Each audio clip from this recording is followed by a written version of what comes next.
வாழ்க வையகம், வாழ்க வையகம், வாழ்க வளமுடன். தமிழ் ஆனந்த யோகம் வாழ்க வளமுடன். தமிழ் சொந்தங்களுக்கும் இனிதான காலை வணக்கங்கள்.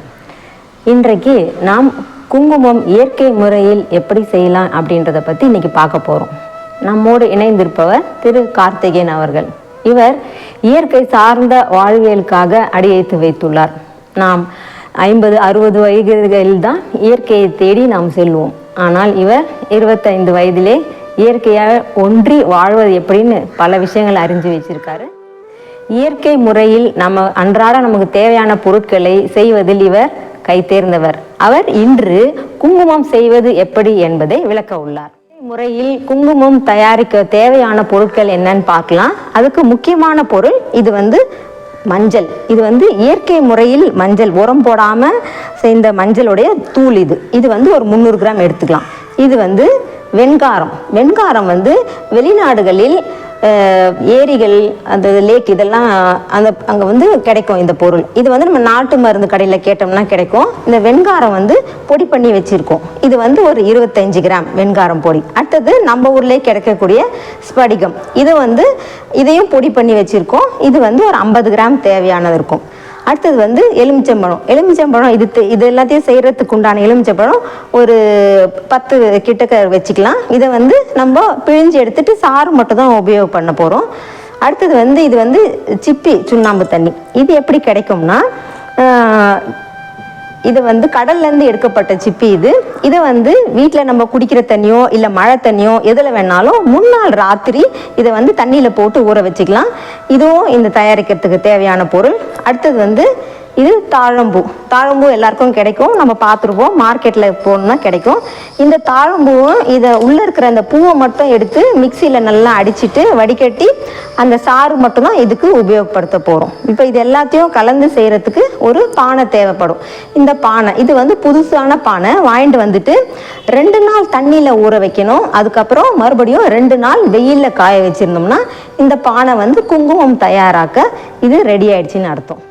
இது 10 எலுமிச்சம் பழத்தோட சாறு இது மாதிரி எடுத்து வச்சுருக்கோம். அடுத்தது தாழம்பூ உள்ளே இருக்கிற வெள்ளையாக இருக்குது பாருங்கள், இந்த இதழ்கள் மட்டும்தான் நம்மளுக்கு தேவைப்படும். இதை உள்ளே இருக்கிறத எடுத்து வெட்டி வச்சுருக்கோம். இதையும் மிக்சியில் போட்டு சாறு எடுக்க போகிறோம். நம்ம வெட்டி வச்ச தாழம்பூவோட சாறு எப்படி இருக்குன்னு பாருங்கள். இது மாதிரி மிக்சியில் நல்லா கொஞ்சம் தண்ணி ஊற்றி மையை அரைச்சி எடுத்துக்கிட்டு அதுக்கப்புறம் வெடிகட்டிட்டு இந்த சாறு நம்ம உபயோகப்படுத்த போகிறோம். இது இவ்வளோ அளவு தான் இருக்கணும்னு இல்லை, ஒரு 100 ml அந்த அளவுக்கு வந்தால் போதும். இதுதான் தாழம்பூ அரைச்சது. இது இப்படி இருக்கும், பார்த்துக்கோங்க.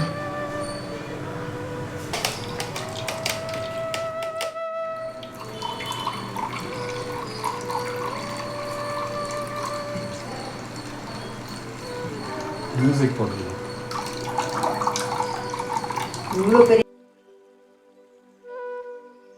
மறுபடியும் இதுக்கு தேவையான பொருட்களை பார்க்கலாம். இது மஞ்சள் 300 கிராம். இது வெண்காரப்பொடி 25 கிராம்.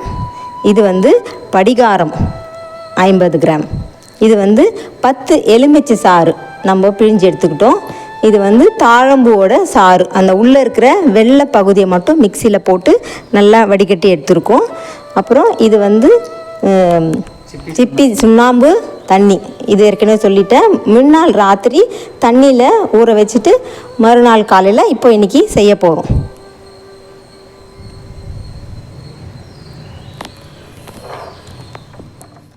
தேவையான பொருட்கள்லாம் என்னென்னு பார்த்துட்டோம். இதுக்கு அடுத்தது இதை எப்படி செய்ய போகிறோம் நம்ம பார்க்க போகிறோம். இப்போது இதில் கொடுத்துருக்க அளவு கரெக்டாக இருக்கணும். நம்ம எவ்வளோ அளவு சொல்கிறோமோ அந்த அளவு கரெக்டாக இருக்கணும். மறுபடியும் சொல்கிறேன், கிழங்கு மஞ்சள். இது கிழங்கு மஞ்சள் 300 கிராம் இருக்கணும். அடுத்தது வெண்கார பொடி, இது 25 கிராம் இருக்கும்.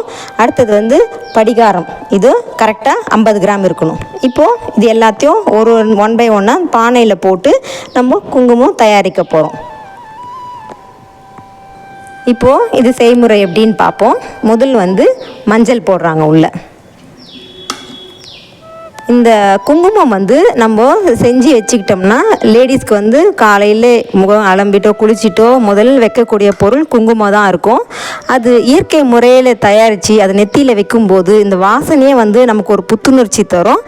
இந்த ஆக்னா சக்கரத்தை ஆக்டிவேட் பண்ணுற மாதிரி இருக்கும். அங்கத்தில் நம்ம அந்த குங்குமம் வைக்கும்போது அன்றைக்கு நாள் ஃபுல்லாக அந்த வாசனை நமக்கு இருந்துக்கிட்டே இருக்கும். அதனுடைய பலனும் ரொம்ப நல்லாயிருக்கும் நமக்கு.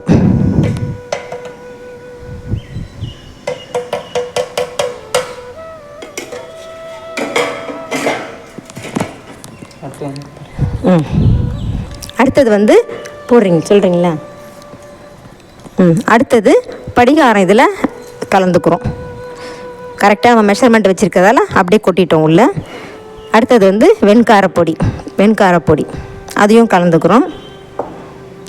அடுத்தது எலுமிச்சை சாறு, தாழம்பூ சாறு அதையும் அது உள்ள அப்படியே கொட்டிடுறாங்க.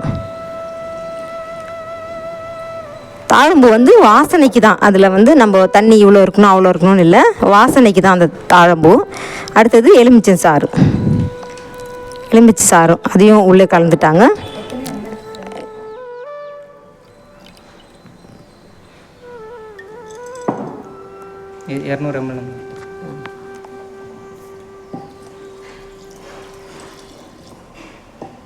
இப்போ வந்து இதில் உள்ளே போட்டிருக்க பொருட்கள் எல்லாத்தையும் நல்லா கலக்கி விடணுங்க. இப்படி இயற்கை முறையில் தயாரித்த இந்த குங்குமம் வந்து 1 மாதம் 2 மாதம்லாம் கிடையாதுங்க எக்ஸ்பைரி டேட்டு. இதுக்கு வந்து 3 ஆண்டுகள் நம்ம வச்சுருந்து உபயோகம் பண்ணலாம். அந்த வாசம் குறையாமல் அப்படியே இருக்கும். நம்ம வந்து ஒரு பெரிய பாத்திரத்தில் முதல்ல செஞ்சதை எடுத்து வச்சுக்கிட்டு இன்னும் கொஞ்சம் சின்ன பாத்திரத்தில் கொஞ்சம் எடுத்து வச்சுக்கிட்டோம்னா அதை டெய்லி உபயோகப்படுத்திக்கலாம்.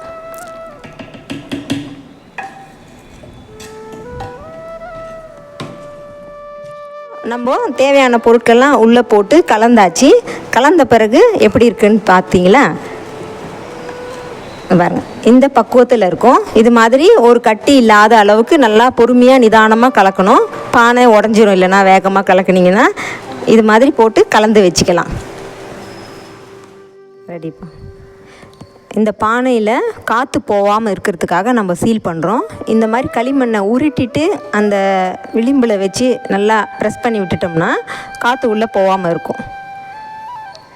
இது மாதிரி இந்த பானை ஃபுல்லாக ஏர்டைட்டாக நம்ம சீல் பண்ணிவிட்டு இதை வந்து ஒரு கோணிப்பைக்குள்ளே வைக்கிறோம். அந்த கோணிப்பையில் வந்து கீழேயும் ஆற்று மணல் வச்சிடணும். இதுக்கு மேலேயும் ஆற்று மணல் வச்சிடணும். வச்சுட்டு வெயிலில் வந்து நம்ம ஒரு 21 நாள் வச்சு எடுத்தோம்னா குங்குமம் தயாராகிடும். ஆனால் நம்ம இன்னும் சிறப்பாக வாசனை நல்லா அதிகமாக இன்னும் நிறைய நாள் வச்சுருக்கணும்னா நம்ம ஒரு 48 நாள் இதே முறையில் அப்படியே வெயிலில் தினமும் வச்சு எடுத்தோம்னா ரொம்ப நல்லபடியான ஒரு சிறப்பான ஒரு குங்குமம் நமக்கு தயாராகிடும். நம்ம பானையில் போட்டு வச்ச இன்க்ரீடியன்ட்ஸ் எல்லாத்தையும் இப்போ வெயிலில் கொண்டு வந்து காய வைக்க போகிறோம். அதுக்கு வந்து காஞ்ச மணல் வேண்டும். அதுக்கு மழையினால் அது காய வச்சு எடுத்துருக்கோம். ஒரு கோணிப்பையில் கீழவும் ஒரு 2 அடிக்கு மணல் போட்டுட்டு அதுக்கப்புறம் அந்த பானையை வைக்கிறோம். அதாவது தோட்டத்து மணல் கூட யூஸ் பண்ணலாம், ஆற்று மணல் தான் இருக்கணும்னு இல்லை. இந்த பானையை நம்ம வீட்டுக்குள்ளேருந்து எடுத்துகிட்டு வந்து அந்த பானையை வச்சுட்டு அதுக்கு கீழவும் மணல் மேலேயும் மணல் அதை போட்டுட்டு இதை சீல் பண்ணி வைக்க போகிறோம். இந்த சீல் பண்ணி வச்சதை தான் வந்து நம்ம ஒரு 48 நாள் வெயிலில் வச்சு எடுக்கணும். காலையில் வெயிலில் வச்சிடணும், சாயந்தரம் திருப்பி வீட்டுக்குள்ளே வச்சிடணும். அந்த மாதிரி வச்சு இப்போ 48 நாள் ஆயிடுச்சு. இப்போ 48 நாள் ஆன பிறகு இதை பிரித்து பார்க்க போகிறோம். உள்ளே நம்ம செஞ்சு வச்ச குங்குமத்தில் செஞ்ச பானை இது.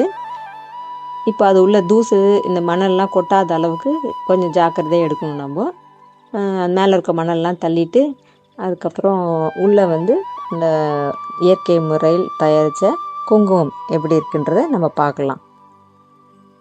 இந்த வெயில் காலத்தில் செஞ்சால் இது ரொம்ப நல்லாயிருக்கும். ஏன்னா மழை டைமில் வந்து மழை வந்துடும்போது அதில் நனையாமல் பார்த்துக்கணும். அதனால் நம்ம வந்து வெயில் காலத்தில் மட்டும் செஞ்சால் இது ரொம்ப சிறப்பாக இருக்கும். ஜனவரி மாதம் பிப்ரவரி மாதத்தில் செஞ்சுட்டு ஏப்ரல் மேலே பண்ணலாம். இப்போ நம்ம பாருங்கள் குங்குமம் எப்படி வந்திருக்கு. நம்ம செஞ்ச குங்குமம் அதை வந்து கொஞ்சம் கட்டியாக இருக்கிறதுனால அதை நான் என்ன பண்ணிட்டேன், கொஞ்சம் மிக்சியில் போட்டு தூள் பண்ணாக்கா நமக்கு நெத்தியில் வச்சுக்கிற பக்குவத்தில் இருக்கும். அதனால் மிக்ஸி ஜாரில் போட்டு சும்மா அடித்தேன், அவ்வளோதான். ஒரு 2 அடி அடிக்கும்போதே தூளாயிடுச்சு நல்லா. இப்போது நம்மளுக்கு இயற்கையான ரொம்ப வாசனையாக இருக்குது, தாழம்பூ வாசனை, நல்ல ஒரு ஆரோக்கியமான குங்குமம் நமக்கு கிடைச்சிருச்சு. இயற்கையில் தயாரித்த குங்குமத்தின் பலன்களை இப்போது பார்க்கலாம். இது பிட்ரூட்டரி சுரப்பியினை நன்றாக இயக்குவதற்கு உதவுகிறது. பிட்ரூட்டரி சுரப்பியானது ஒரு தலைமை சுரப்பியாகும்.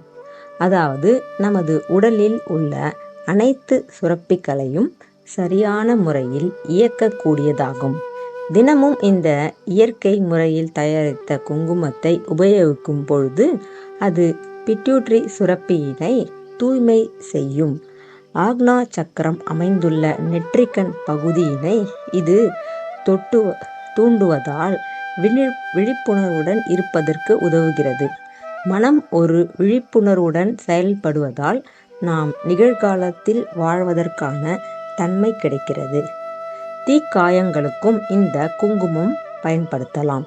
இதை சிறிதளவு சாப்பிடலாம். அவரவர் வீட்டில் அவரவர்கள் குங்குமம் செய்து பயன்படுத்தினால் இதன் நன்மைகளை அவர்களுக்கே உணர்ந்து கொள்ள முடியும். இந்த முறையில் தயாரித்த குங்குமம் 3 ஆண்டுகள் கூட கெடாமல் இருக்கும். இந்த குங்குமத்தை வைப்பதன் மூலம் ஹிப்னாட்டிசம் செய்ய இயலாது என்பதையும் தெரிந்து கொள்ளலாம். நன்றி. வாழ்க வளமுடன்.